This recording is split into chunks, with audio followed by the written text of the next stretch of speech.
Hello friends, कैसे हैं आप सब। दोस्तों, पितृपक्ष चल रहा है और डेली रोज़ लोग अपने पूर्वजों को, अपने पितरों को श्राद्ध दे रहे हैं, तर्पण कर रहे हैं, पिंडदान कर रहे हैं उनका, और उनको बहुत सम्मान दे रहे हैं। दोस्तों, पिंडदान करना बहुत ही पुण्य का काम होता है। गरुड़ पुराण के अनुसार पितरों का श्राद्ध करना एक ऐसा शुभ कार्य है जिसे रोकना नहीं चाहिए।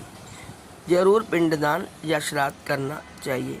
गरुड़ पुराण के श्राद्ध नियमों के अनुसार घर की बेटी और बहू भी पितरों का श्राद्ध और तर्पण कर सकती है।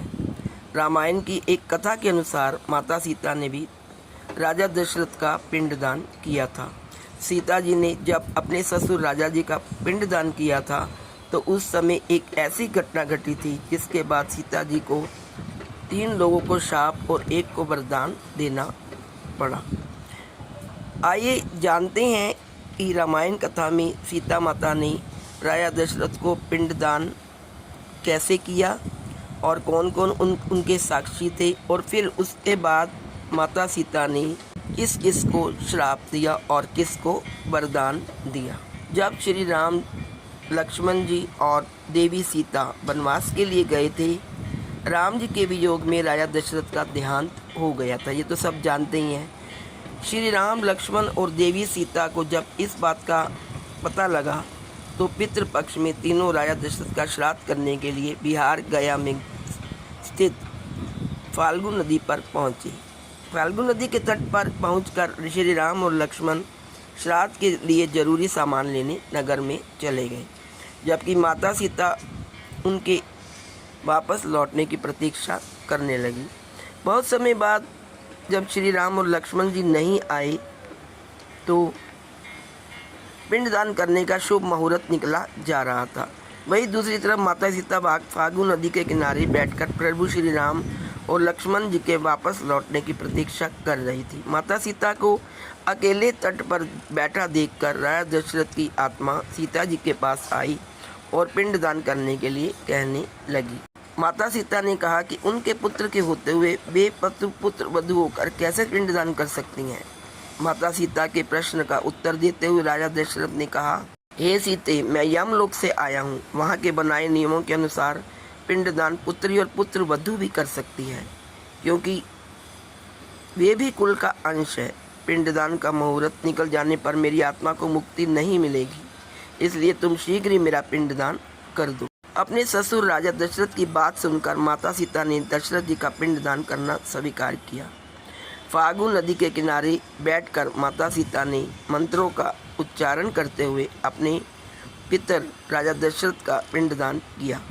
पिंडदान के समय माता सीता ने फाल्गु नदी, गाय, केतकी के फूल और वट वृक्ष को अपना साक्षी बनाया। जैसे ही माता सीता ने शुभ मुहूर्त में राजा दशरथ का पिंडदान किया, उनकी आत्मा को मुक्ति मिल गई। कुछ समय बीतने के बाद जब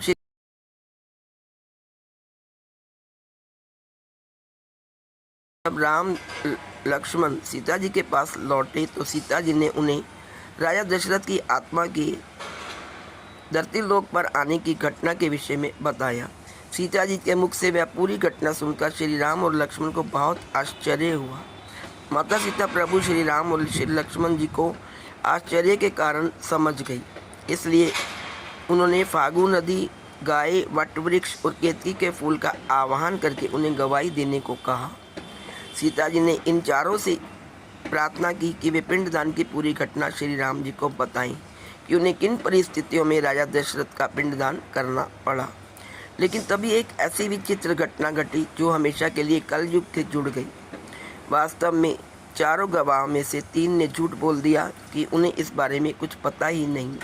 फाल्गु नदी, गाय और केतकी के फूल ने झूठ बोला कि उन्हें राजा दशरथ के पिंडदान किए जाने की कोई जानकारी नहीं है, जबकि वट वृक्ष ने सच बोला कि राजा दशरथ की आत्मा के कहने पर माता सीता ने उनका पिंडदान किया था। वट वृक्ष के मुख से सत्य सुनकर माता सीता बहुत प्रसन्न हुई, जबकि बाकी तीनों गवाह के असत्य कहने पर माता सीता को बहुत क्रोध आया। माता सीता को दुख के साथ क्रोध भी आ रहा था, इसलिए उन्होंने 3 झूठ बोल रहे गवाहों को श्राप दे दिया। माता सीता ने क्रोधित होकर फागु नदी, गाय और केतकी के फूल को श्राप दे दिया। सीता जी ने फागु नदी को श्राप दिया कि उसका जल सूख जाएगा और वह जल विहीन ही रहेगी। गाय को पवित्र होकर भी मनुष्य की जूठन खाने का श्राप दिया और केतकी के फूल को अभिशप्त कर दिया, जिस कारण केतकी के फूल किसी भी देवी देवता की पूजा में नहीं चढ़ाए जाते।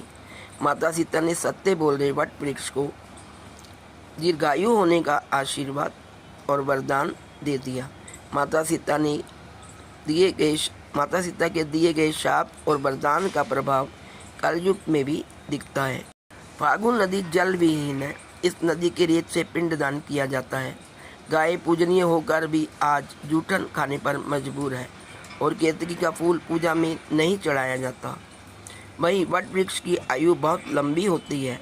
इन तीनों को देखकर कलयुग के हर मनुष्य को सबक लेना चाहिए कि इसी घटना का साक्षी बनकर झूठ नहीं बोलना चाहिए। तो दोस्तों, ये थी एक सत्य घटना जो कि रामायण से ली गई है। आशा है आपको ये प्रसंग बहुत पसंद आया होगा। यदि आपको ये प्रसंग पसंद आए तो प्लीज़ चैनल को सब्सक्राइब करिए और वीडियो को लाइक तथा शेयर करना ना भूलें। आज इस वीडियो में इतना ही। Please like, share and subscribe. Thank you so much.